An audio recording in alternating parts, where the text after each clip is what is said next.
Je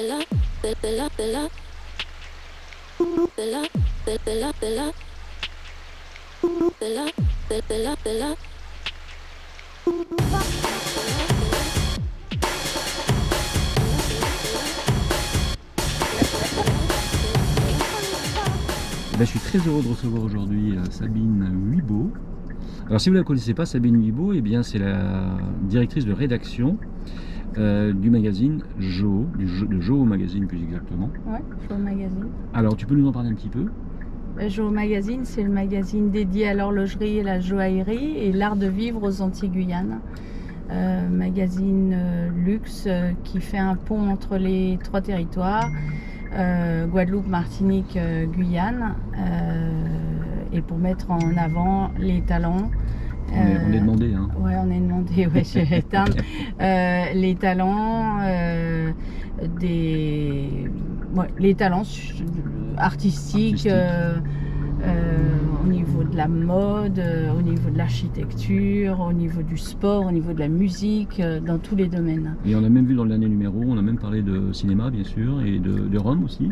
De cinéma, de Rome. Là on va retrouver aussi le Rome, avec des histoires de femmes dans le prochain Joho, le Joho 21, qui est un Joho dédié au territoire.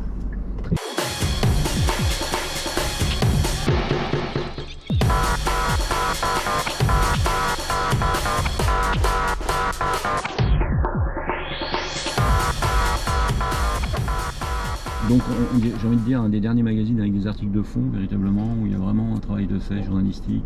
Oui, il y a des belles journalistes Oui. qui écrivent pour qu'on retrouve sur l'émission, ton émission. Mon émission, ouais, sur les experts automoto, voilà. effectivement. Ouais. Et qui pas seulement, écrit, mais il y en a au moins deux qui écrivent. Deux qui écrivent pour le magazine. Voilà, c'est pour mieux se connaître aussi entre la Guadeloupe, la Martinique, la Guyane. Ça fait le lien. Ouais, ça fait un lien, ouais. Voilà, 40 000 exemplaires. Le jour anniversaire, c'était 80 000. Et puis, on travaille toujours sur le digital parce que on garde notre partie print contre vents et marées, mais on trouve que c'est important, la reprise en main, le magazine, et ce qui nous oblige à faire de la qualité. Alors, une transition intéressante, c'est que dans le magazine, on fait aussi de temps en temps nos articles parce qu'on fait des essais avec toi. Et ça tombe bien. Parce qu'aujourd'hui, c'est moi qui t'invite. Oui, merci. Et je vais conduire. Et tu vas conduire. Et je t'invite donc à essayer un modèle. Alors, la bonne surprise, c'est que cette marque, tu la connais déjà, puisque tu as une Kia déjà. Oui. Ici, on a sur le territoire de Martinique, on a une Kia. Une Kia. Et c'est la même, mais la nôtre, je pense qu'elle n'était pas hybride parce qu'on a dû l'acheter avant. L'arrivée de toutes les hybrides. Donc elle doit être encore en thermique, tout à fait, sûrement en diesel, puisque c'est souvent les entreprises qui achètent en diesel. Donc là on est en hybride rechargeable, on a à peu près 141 chevaux sous le capot, on a deux moteurs couplés en fait, un moteur de 100 chevaux, un peu plus de 100 chevaux, et un moteur un peu moins de 100 chevaux, pardon, et un moteur de 60 chevaux électrique. Et voilà, et donc du coup on a... 100 chevaux. Voilà. Enfin, 141 au total. 141, ouais c'est bien. Couplé. Voilà. Voilà. Elle en a sous le capot. Elle en a un petit peu sous le capot quand même. Voilà. En sachant que tu vas démarrer là tout de suite en électrique, et puis bien sûr le moteur prendra le relais, le moteur essence prendra le relais, c'est un peu l'idée de l'hybride rechargeable. Et sache qu'il y a une autonomie donnée entre 48 et 50 km en moyenne en électrique, en tout électrique. D'accord, et elle se recharge en roulant. Et bien sûr avec une prise à la maison ou sur une borne spéciale. D'accord, ok. Voilà.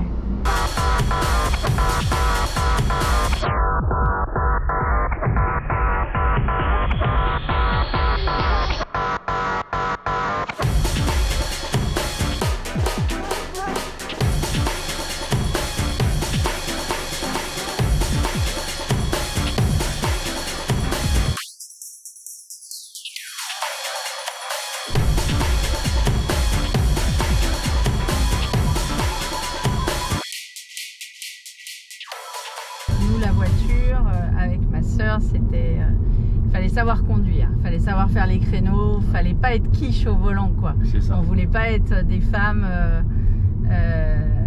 qui passaient à côté, qui savent pas conduire, qui ont peur, voilà.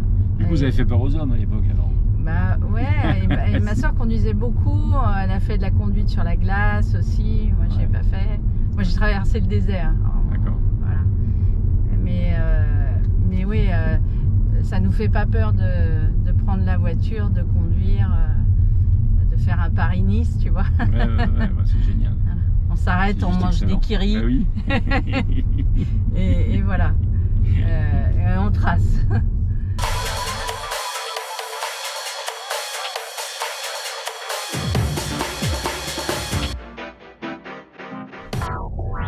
Maintenant, il faut faire attention à la limitation de vitesse et beaucoup de voitures en ont sous le capot, alors faut se limiter.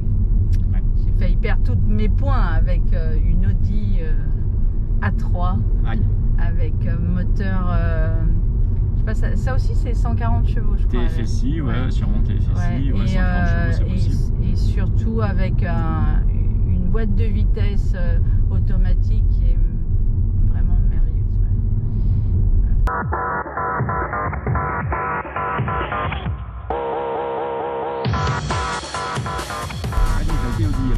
J'ai été Audi, j'ai été BMW, Kia. Kia, j'ai eu très longtemps une Kia et c'est increvable. Voilà. J'ai été aussi New Beetle. J'ai eu les premières New Beetle appelées gazon maudit parce que j'avais de l'herbe derrière. Tu sais, j'avais le soliflore avec. C'était le concept. Elle était verte, elle était magnifique. Voilà. Qu'est-ce que j'ai eu? J'ai eu une Yaris aussi, très très bien. Toyota Yaris, increvable. J'en ai acheté une à ma fille, une petite Aigo. Ça fait 8 ans qu'elle qu'elle roule avec. Ouais, voilà.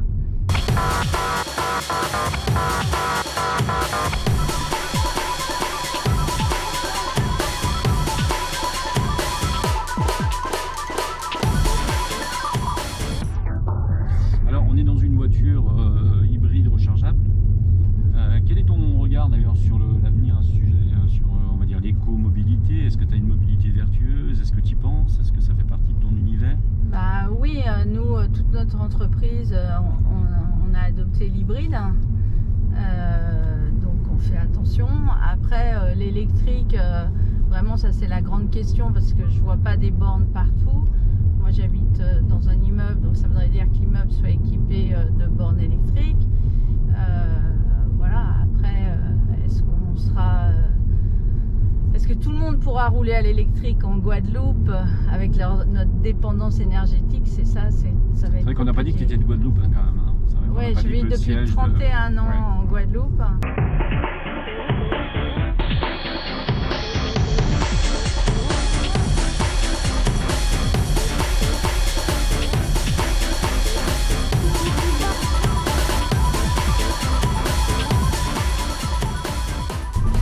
Au niveau de ton parcours personnel, je veux dire, quand tu es à la maison, etc., est-ce que tu es sensibilisé sur le tri?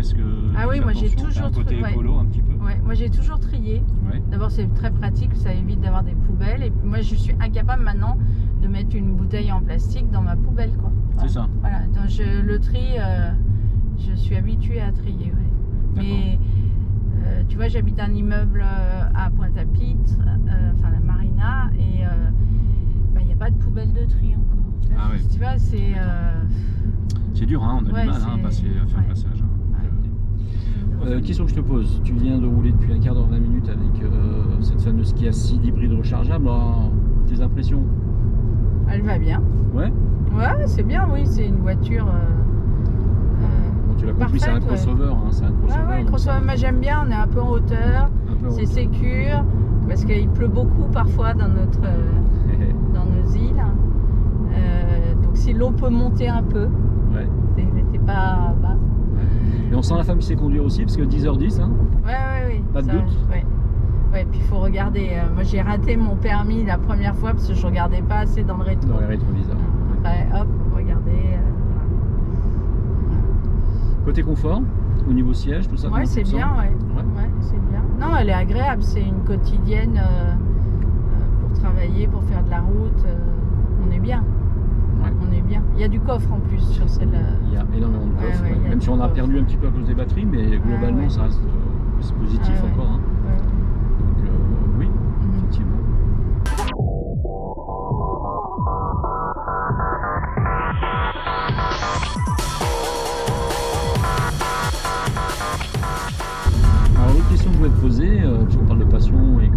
Golf, c'est bien. Alors quelle serait ta voiture idéale en fait? On peut parler de marque, on peut parler de tout. Hein, de toutes les marques? De toutes les marques, quelle est ta voiture? Alors moi, celle qui m'amuse parce que ça c'est les années 70, 80, c'est la Porsche 911.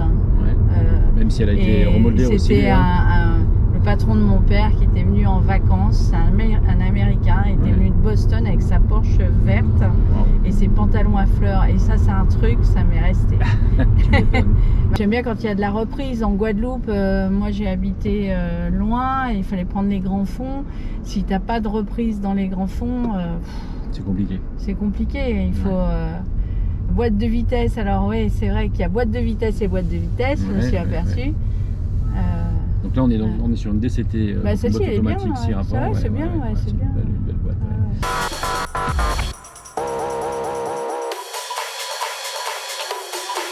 Oui, parce que moi je fais beaucoup d'événementiels, donc il faut une voiture avec du coffre. Après, l'idéal c'est d'avoir une voiture de travail et une voiture le week-end pour s'amuser. Ça serait le luxe. Ça c'est le luxe, voilà. Ouais, ça c'est le luxe.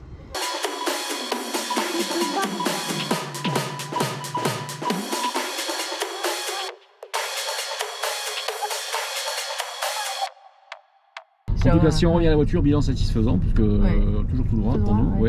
Bilan satisfaisant, c'est une voiture femme, homme aussi, parce que je connais des amis qui ont cette voiture-là. Moi, je la trouve très sexy d'ailleurs. Elle est très bien. Et voiture donc qui pourrait effectivement être une voiture professionnelle parce qu'elle est assez grande pour charger le matériel, etc. C'est en face. Toujours tout droit. Quand on sort de l'aéroport et tout, c'est pas facile, valise, etc. Donc facile. Si on a une petite famille, ça passe aussi. Et encore une fois, c'est un crossover, donc c'est un petit SUV de ville qui fonctionne très très bien si on a besoin de se mouvoir dans les petites rues de Fort-de-France ou de Pointe-à-Pitre. C'est plutôt simple, on va dire. Sabine, merci. Merci d'avoir passé ce petit moment avec nous. Merci.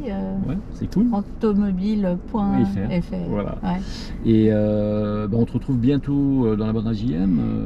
Oui, et puis dans le JO, on va soigner notre rubrique une femme, un homme, une voiture, une montre. Oui, très bien. On rend la voiture ou pas? Oui, on est obligé. Obligé? Bon, d'accord. C'est vrai que si on était dans une autre région, on pourrait se dire on part, mais non, on peut pas. Là, on peut pas. On va jusqu'en Guadeloupe. Merci encore en tout cas, il y a très très vite. Merci. À bientôt. Ciao. Au revoir. Au revoir.